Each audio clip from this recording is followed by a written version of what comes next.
कारण बड़ बड़ कारखाना बसिया माने आयरन हला क्रोमियम हला बक्साइट हला से सबुर उत्तोलन व्यापक भाव में हम जेते अधिक से भली शिल्प बसिबो आम खनिज संपद सेते शीघ्र सरी सरी जीव तेणु आमको वर्तमान राज्य सरकार को ये शिल्प सहित कृषि संपर्कित शिल्प बा कुटीर शिल्प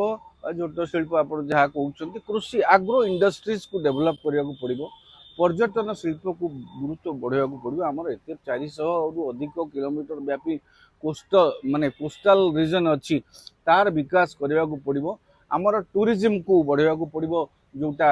इको टूरिज्म वन्य पर्यटन अरण्य पर्यटन ताकू भी बढ़ावा पड़ो हेले आमे गोटे कौन कह जाए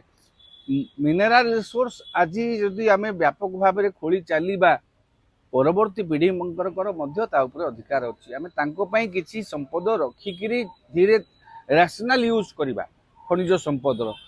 संपदर रैशनल यूज करी आपड़ देखिए चाइना कौन करुच्ची विभिन्न राज्य मिनेराल रिसोर्स से डंप करुच्ची ता रिसोर्स को सी करूना आम बाहर सब रिसोर्स नहीं सी डंप कर संचय करुच्ची से माने चालाक आमे कौन करुचे आमर जहाँ अच्छी खोलिकी बिकी चलचु तेणु एथिरे भी टिके गोटे रैशनल कंट्रोल रहिबा दरकार जे जिमिति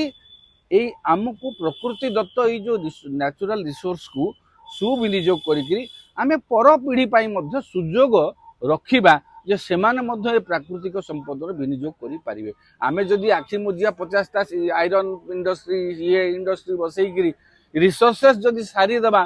पर पीढ़ी पे रहिबो कोन ताले तेणु सरकार को अनुरोध शिल्प तो होउची बड़ शिल्प सहित क्षुद्र शिल्प क्षुद्र मध्यम शिल्प